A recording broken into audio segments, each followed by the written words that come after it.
Students, how are you all are? I hope you all are fine. Today we will learn नूतन अभिनव हिंदी कक्षा 4। चलो, last video में हमने पाठ 15 सोनू को सीख मिली वह सीखा था। आज हम पाठ 16 देखेंगे। पाठ 16 डाकिया। पहले हम उसके शब्दार्थ देखेंगे। डाकिया यानी पोस्टमैन, हम उसे अंग्रेजी में पोस्टमैन कहते हैं। डाकघर यानी पोस्ट ऑफिस। पत्रिका यानी मैगजीन्स। डाक यानी पोस्ट। कंधा यानी शोल्डर। थैला यानी बैग। राह देखना यानी टू वेट। चलो, अब हमें यहाँ पे डाकिया के बारे में, जो आपके घर आता होगा, उसे हम क्या कहते हैं, वो क्या काम करता है, वो हमें यहाँ पे बताया है। यह किसका चित्र है? आप देख सकते हो, ये किसका चित्र है? यह एक डाकिये का चित्र है। ये जो है वो डाकिया है यानी पोस्टमैन है। डाकिये का नाम रामदयाल है। यह डाकघर में काम करता है।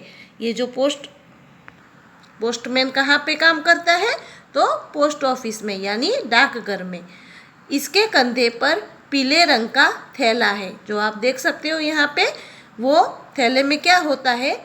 तो थैले में पत्र, पत्रिकाएं और पार्सल होते हैं।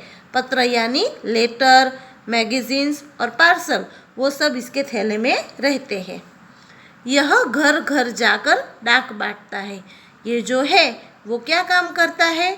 तो डोर टू डोर यानी घर घर जाकर सबको उनके सही जो एड्रेस दिया होता है उस पर डाक देता है। लोग डाकिये की राह देखते हैं। सब जो है पहले के ज़माने में बहुत था, तो सब उसकी राह देखते थे कि कब उनके संबंधी या मित्र के पत्र आएंगे।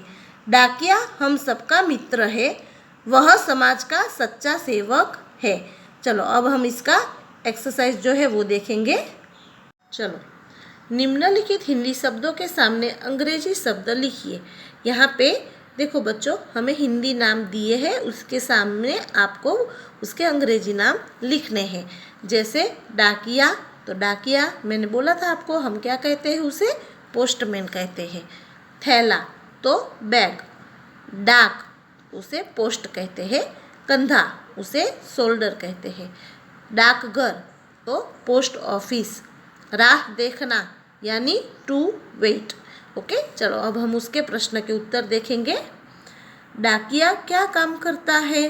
तो डाकिया का नाम क्या है? तो यहाँ पे है डाकिया का नाम रामदयाल है।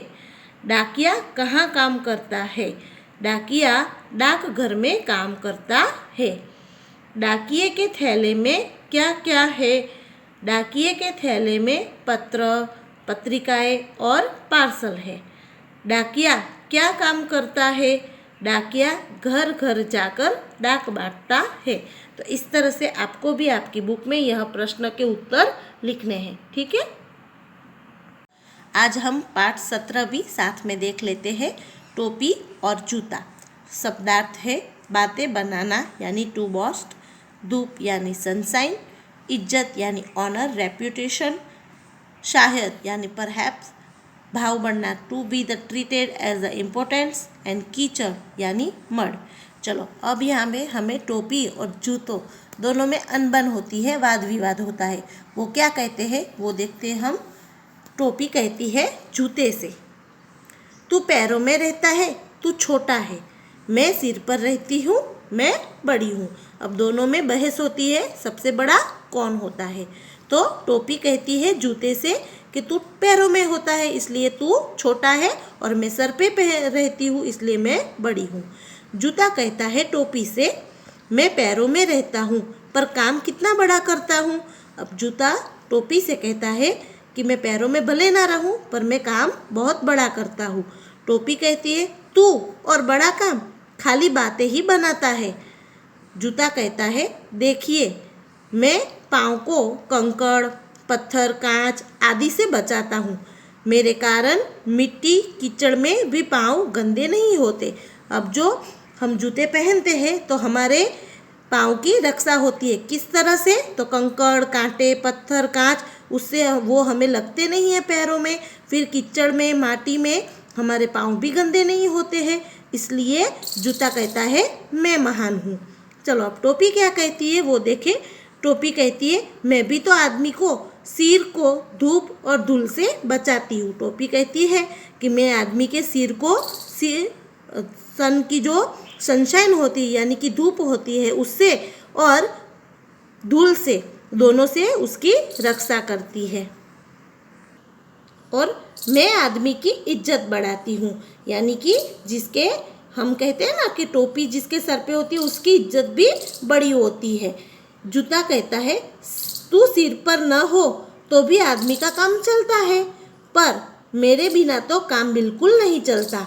देख लो सड़क पर चलते लोगों को टोपी शायद ही किसी के सिर पर हो, पर बिना जूते या चंपल के कोई नहीं होता।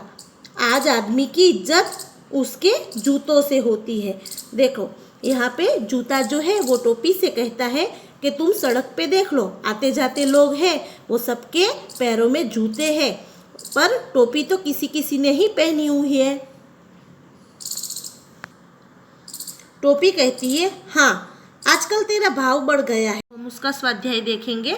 कोष्टक से उचित विकल्प चुनकर खाली जगह भरिए। टोपी डैश पर पहनी जाती है, किस पे? तो सिर पे। जूते डैश में पहने जाते हैं, तो पैरों में। डैश के बिना आदमी का काम चलता है, टोपी के बिना आदमी का काम चलता है। आज आदमी की इज्जत उसके डैश में होती है, जूतों में। टोपी और जूते डैश की सेवा करते हैं, तो यहाँ पे आएगा मनुष्य। तो इस तरह से आपको विकल्प सही चुनकर खाली जगह फिलअप करनी है।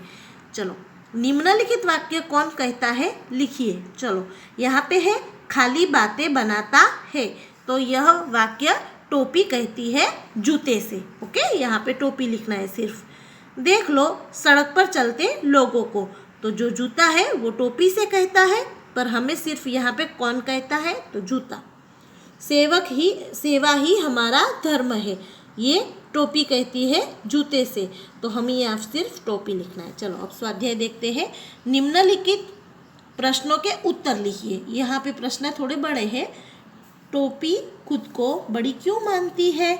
तो टोपी को मनुष्य सिर पर पहनते हैं, इसलिए वह खुद को बड़ी मानती है। टोपी जूते को छोटा क्यों कहती है? मनुष्य जूते पैरों में पहनते हैं, इसलिए उनकी जगह पैरों में होने के कारण टोपी जूते को छोटा मानती है। जूता पाँव की रक्षा किस तरह करता है? तो वह पाँव को कंकड़, पत्थर, कांटे, कांच आदि से बचाता है। मिट्टी और कीचड़ में भी पाँव हमारे गंदे नहीं होते, इस तरह से वो पाँव की रक्षा करता है। टोपी किन से सिर की रक्षा करती है? तो टोपी धूप और धूल से, दोनों से सिर की रक्षा करती है और वह आदमी की इज्जत बढ़ाती है। बस, तो यह स्वाध्याय की फ़ोटो मैं आपको भेज दूंगी, आपको वो कंप्लीट करना है, ठीक है।